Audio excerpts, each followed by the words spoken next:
Are you sure we should have brought Daniels along? After all, he's one of the main reasons why this nation is panicking. Because the General Assembly asked for all three of us to be there. Apparently 193 countries want to know what's going on our soil and how it might affect them in the very near future. What do you need me to do, Mr. President? Don't speak until spoken to. Answer all questions truthfully. The world needs to know what we're dealing with.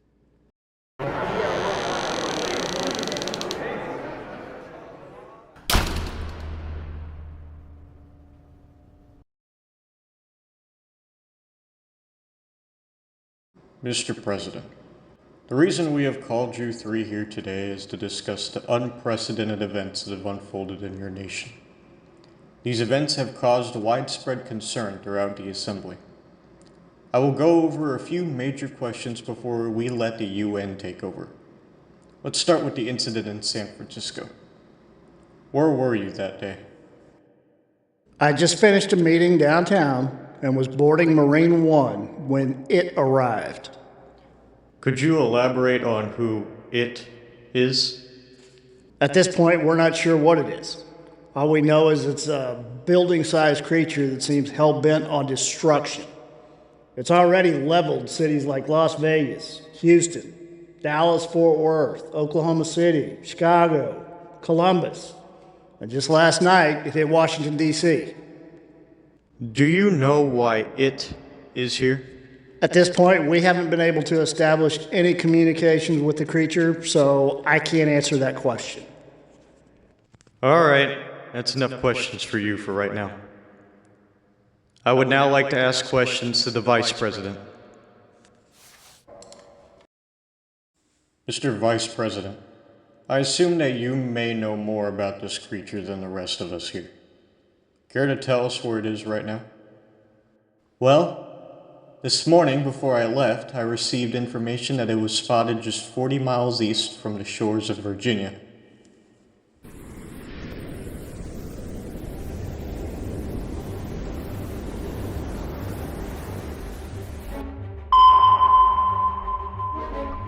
What's his speed? About 22.5 knots, sir. Cruising speed of an ocean liner. Alright. Attention to all crew. We've been given careful orders to slow Godzilla down while our government warns every nation across the pond. They want them to be prepared for anything. At the speed he's going now, he'll either reach Europe or Africa in the next 7 days. We need to extend that time to no less than 10. Most of the Atlantic Naval Fleet will catch up with us in the next 2 hours. So let's prepare for our attack, gentlemen.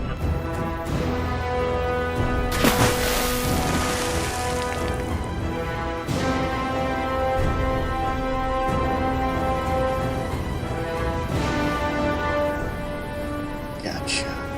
Is the squadron ready to deploy? Yes, sir. All jets are fueled up and ready for liftoff. Good.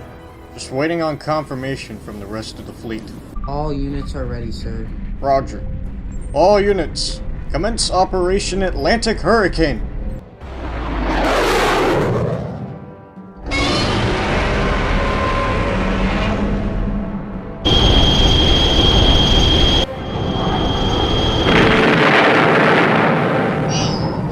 Let's try not to get too close to him. Go with a long-range attack.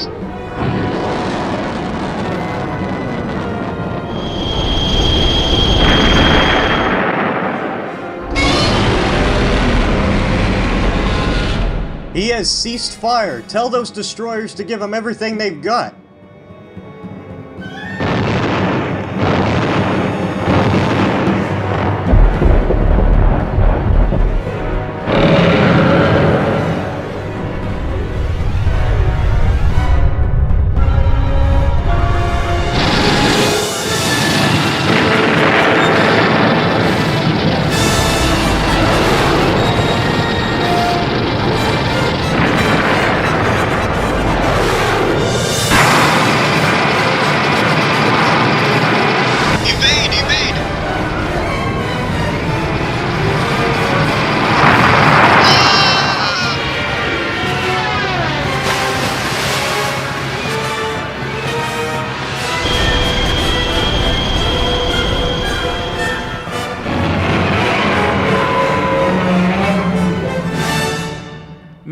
Secretary, there have been rumors throughout the US that claim you are responsible for the news blackout in the southwest region.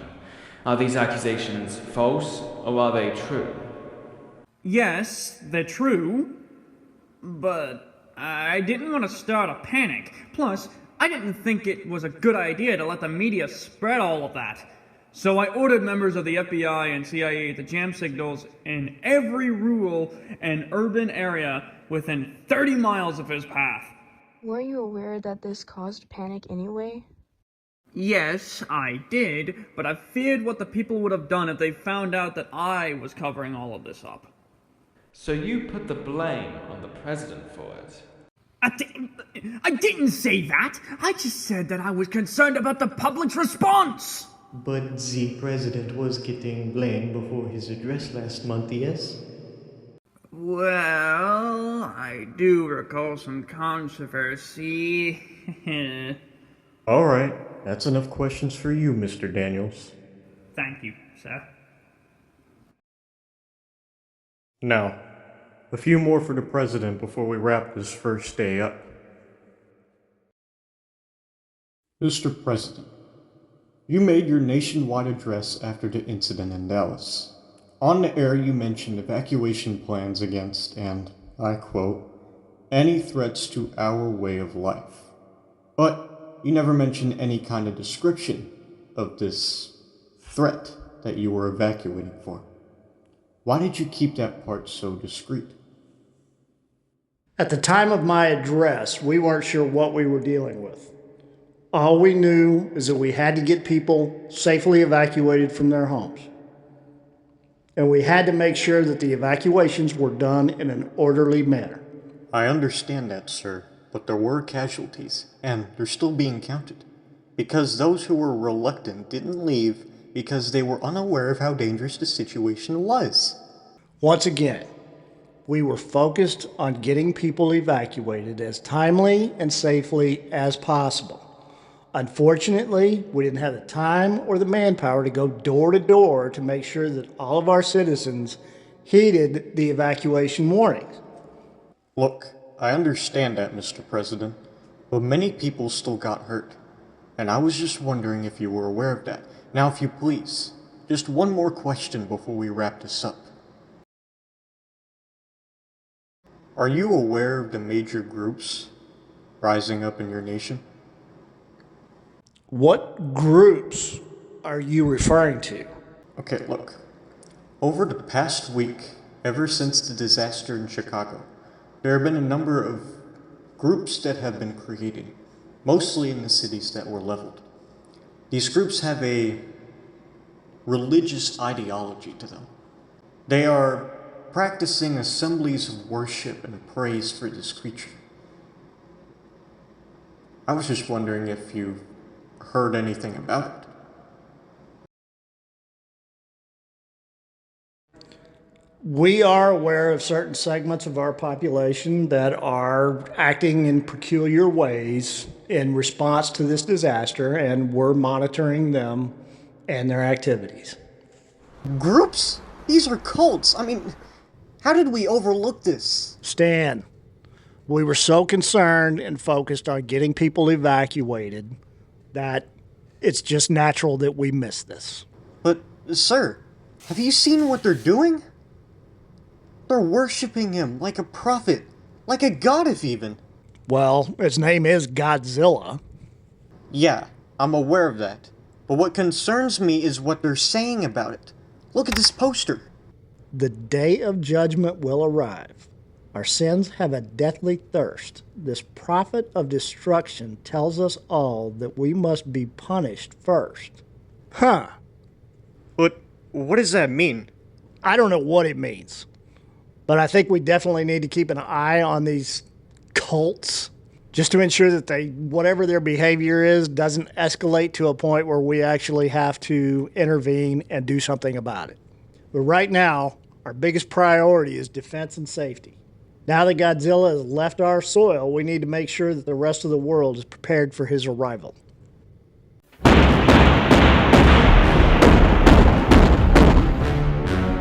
Are we locked on? Yes, we are. We'll fire 2 torpedoes at a time. Torpedo 1 is left of 2. Torpedo 2 is left of 2.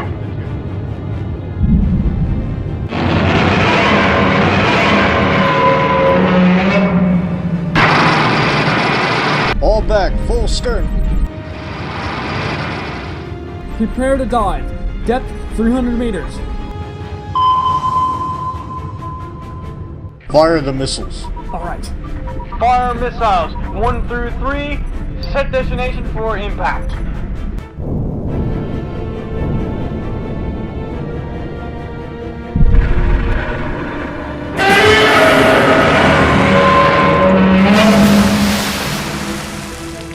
Direct hit! I think we got him!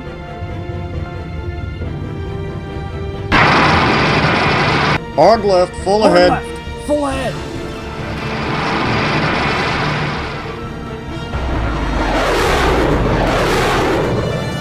Fire everything you've got. Let's light them up.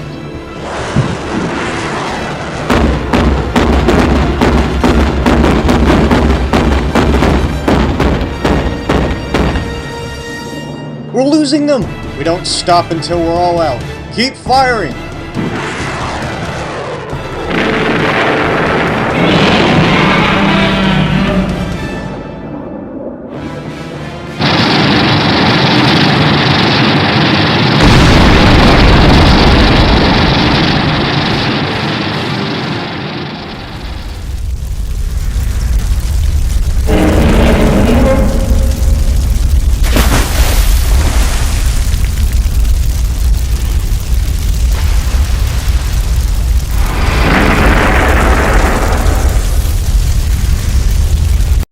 Mr. Vice President, I've just been informed that Operation Atlantic Hurricane has failed. My God, how long have they stalled him? I heard they stopped him for 12 hours before he kept going. That's not enough. It's only a matter of time before this falls into someone else's hands. Gentlemen, focus. It's day 2 of the assembly. Let's keep this under wraps unless I ask about it. Excuse me? Yeah? Is an assembly happening right now? Yes, but you can't go in there. The United Nations doesn't allow non-members to enter the assembly. Well, that's the thing. I need to get in there. Is there any trouble here? Yes, there is. This man says he needs to enter the assembly. I'm afraid you can't do that, sir. The president's here, and I'm gonna have to ask you to leave. No, listen to me for just a minute. He knows who I am. Really? The president of the United States knows who you are? Have you met him in person? I didn't just meet him. He requested to see me in San Francisco 8 weeks ago. Give me a moment. I have to search you first. You're telling me he's still moving in the Atlantic and you haven't been able to stop him? Look, sir, we've tried our best to slow him down, but he's just too powerful. Right now, our best plan right now is to warn every nation about this so they're prepared for his arrival. Mr. Vice President, there's going to be a panic, and people are going to get hurt. And thousands of more are going to die if we don't save them soon. We'll hold a discussion later to settle this, but for now, I suggest that you settle down. Sorry to interrupt, sir, but someone here wants to speak to the president. In fact, he wants to speak to the entire assembly. Alright, well, bring them in.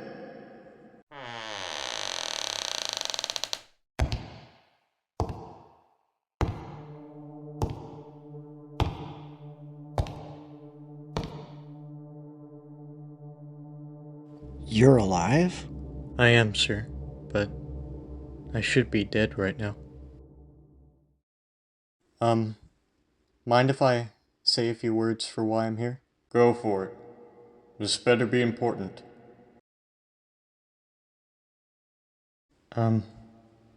Ladies and gentlemen of the assembly, you don't know me, and I don't know you. But I do have an idea that you are all gathered here today to discuss this crisis. And I've just come here to say that none of you are solving it. You see, several weeks ago, I was in San Francisco, and I was in a meeting discussing the history of this creature that I have obtained through a social network. As soon as that meeting ended, the building that I was in got attacked. As the dust from the explosion settled, I looked up and saw him. I saw him unleashing this unstoppable power, leveling, obliterating the city. Never have I seen anything so terrible. Next thing you know, I wake up in a medical tent. All I see is smoke in the sky. The city had never been so silent. I knew I had to go and warn people, but I couldn't. I'd broken 4 rib bones, shattered my arm, and got a concussion. As I recovered, I heard about Las Vegas, Houston, Dallas and Fort Worth, Chicago, and then DC. I kept thinking to myself, how could this happen? How could this thing cause so much destruction without anyone stopping it? And that's when it hit me. It's because of humanity. You know, I could have chosen not to come here today. I could have packed my things and moved straight back to LA. But why would I give up on this? Why would I turn a blind eye and expect any of you to handle this? Because I couldn't. All of this happened because of you. Not just everyone in this room, but the whole country, the whole world, if even. Here you all are, worrying about the climate, the economy, and worst of all, politics. When none of you, for just 1 second, thought about humanity. All of this happened because of ignorance, and it's only going to get worse. You are all representing countries and states that have no idea what they are all about to face. Because while you are all focusing on yourselves, nature is fighting back.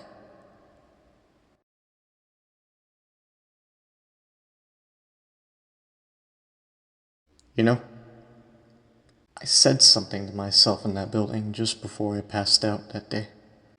I said, I guess the human race doesn't deserve dominance. And I think I was right. I'm sorry I wasted your time.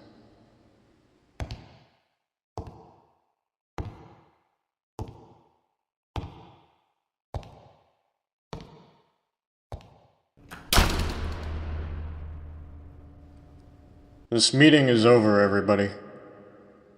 We'll pick this up tomorrow.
Before I end the video, I just want to say big shout out to all the voice actors who have helped out with this part of the movie. All of their names are listed right here on the screen. And I also want to give a big shout out to Fetch Entertainment for providing his voice for Secretary Daniels and helping out with the flashback scene that you saw at the end. Fetch has been a close friend and collaborator of mine for the last 3 years, and it's just thank you for all the help that you've given me with your voice acting and some of the ideas you've thrown out me for videos, and for your amazing fan art, which I'm showing right here. I'd also like to give a bit of a disclaimer that there is going to be a lot of time in between each part of this movie because I have other films in mind that I really want to get started on, so I am going to be making part 5 to this movie before I start on my next film, which is The Cryptids of the Sundance Ranch, a sequel to Ghosts of the Granville Manor. So I hope you all forgive me, but I also hope you enjoy that movie when I get started on it. Anyways, thank you all for watching, and we will see you all in the next one.